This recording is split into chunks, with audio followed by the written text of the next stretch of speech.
آپ نے ایک سوال میں نے بتایا تھا کہ حضرت حسن رضی اللہ تعالیٰ عنہ نے بہت ساری شادیاں کی ہیں, بہت ساری, 100 سے اوپر روایتیں ملتی ہیں.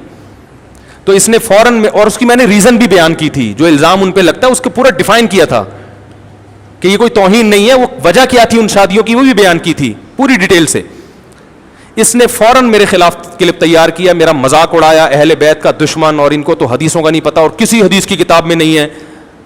پھر اس نے اپنے ایک بیان میں کہا مصنف ابن شیبہ حدیث کی کتاب ہے جس میں یہ روایتیں ہیں, تو اسی میں حضرت حسن کی شادیوں والی روایتیں بھی ایک طرف کہہ رہے کسی حدیث کی کتاب میں نہیں ہے, حالانکہ یہ تو شیعوں نے لکھا ہے, شیعوں کی تاریخی کتابوں میں یہ سب چیزیں ملتی ہیں. شیعہ عالم سے پوچھو وہ کہے گا ہاں ایسا ہے, ایک عامی کو نہیں پتا ہوگا, لیکن کوئی شیعوں کا مستند عالم ہو وہ کہے گا کہ حضرت حسن نے 100 سے زیادہ شادیاں کی, وہ شیعہ مانے گا, کیونکہ تواتر سے ثابت ہے یہ بات, اور حدیث کی کتابوں میں ملتی ہیں یہ چیزیں. اس سوال کا جواب سامنے جو چمچا بیٹھا ہوا ہے اس کو یہ سوال پوچھنے کی اجازت بولو بھائی نہیں ہے. دوسرا سوال, اس نے کہا کہ رفع الیدین نہ کرنے کی جو حدیث ہے ترمذی میں عبداللہ ابن مسعود رضی اللہ عنہ والی, وہ ضعیف ہے 2 وجہ سے. ایک اس لیے کہ عبداللہ بن مبارک نے اس کو ضعیف کہا, دوسرا اس لیے کہ سفیان ثوری کی متدلیس ہے, وہ مدلس عن سے روایت کر رہے ہیں. اس کا جواب میں دے چکا ہوں کہ عبداللہ بن مبارک نے اس کو ضعیف نہیں کہا. ترمذی کا صفحہ ذرا غور سے پڑھ لے تو عبداللہ بن مسعود سے دوسری جو روایت ہے اس کو ضعیف کہا ہے, وہ والی اس نے اس کھاتے میں ڈال دی ہے, سمجھ رہے ہیں.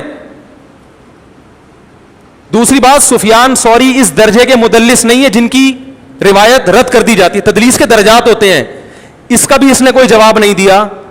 اور پھر میں نے کہا یہی وجہ ہے کہ امام ترمذی جو امام بخاری کے شاگرد ہیں انہوں نے اس حدیث کو صحیح قرار دیا ہے, ایک نسخے میں صحیح اور ایک میں حسن. تم جس کو فالو کرتے ہو ناصر الدین البانی, انہوں نے اس حدیث کو کیا قرار دیا ہے, صحیح قرار دیا. پی گیا.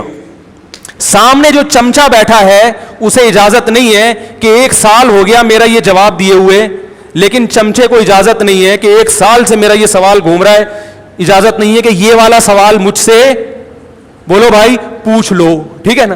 میں نے کہا تھا کسی حدیث میں نہیں ملتا کہ عورت آہستہ لبیک کہے گی, عورت آہستہ صفا مروہ کی سعی نہیں کرے گی.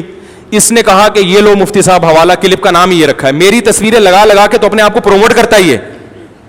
کبھی مفتی تقی صاحب کی تصویر لگی ہوگی, کبھی مولانا تعلیم میں, کبھی میری تو لگی ہوگی. تو اس کا میں نے سوال کہ کوئی حدیث نہیں, تو حدیث کے بجائے صحابہ کے آثار پیش کر دی, عبداللہ بن عمر کا ارشاد, اور وہ بھی ضعیف. ابن جریج مدلس عن سے روایت کر رہا ہے. اس سوال کا جواب سامنے جو چمچا بیٹھا ہے اسے پوچھنے کی اجازت.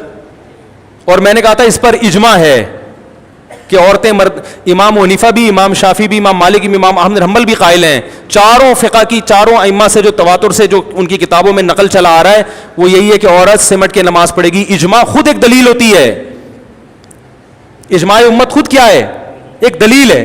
اس کا جواب یہ دیا کہ دیوبندی بریلیوں کا اجماع ہے. ابے یہ امام حنیفہ, امام شافعی ایک دیوبندی بریلیوں کا, اور امام بخاری ایک روایت لے کر آئے کسی تابعیہ یا صحابیہ سے کہ وہ مردوں کی طرح نماز پڑھتی تھی, بس اس کے علاوہ کوئی روایت نہیں ہے.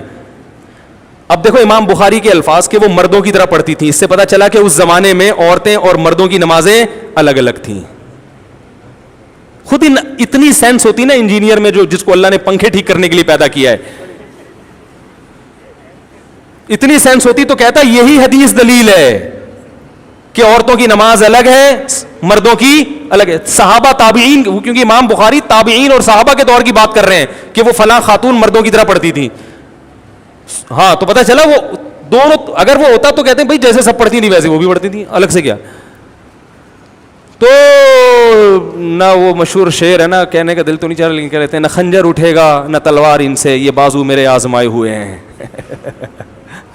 وہ پڈا کیا نا کسی نے, بولا نہ خنجر اٹھے گا نہ تلوار ان سے, یہ بازو میرے آزمائے ہوئے ہیں. اور پوچھ لوں, ابے بہت سارے اور سوالات ہیں, دے مار 4.5 سوال در سوال در سوال, بہت سارے ہیں, لیکن چھوڑو, ابھی 3-4 کا جواب غلط دے گا. دیکھنا اگر ابھی جب اتنے چیلنج گئے نا تو پھر دیکھنا وہ چمچے کو بولا ہے اس نے کہ یہ والا نہیں, وہ یہ اس کو یوں کر کے گھما کے پوچھو. ایک آدمی نے مجھے بتایا کہ میں اس کو جو ای میل کرتا ہوں سوال میں, یا کوئی میں سوال بھیجتا ہوں تو یہ اس میں سے کاٹ چھاٹ کر کے اپنے حساب سے بنا کے اس کا جواب دیتا ہے. یہ بالکل ایسے ہے جیسے ایک حکیم صاحب, وہ گئے کسی کے پاس, وہ ایک مریض حکیم صاحب کے پاس گیا, پھنسی تھی اس کے, حکیم صاحب نے دوا دے دی, اس نے کہا یہ دوا پھنسی ٹھیک کر دے گی, اس نے کہا نہیں. کہا پھر کیا کرے گی, یہ پھوڑا بنا دے گی. تو حکیم صاحب اس کو پھوڑا کیوں بنا رہے ہو, کہہ رہے اصل میں مجھے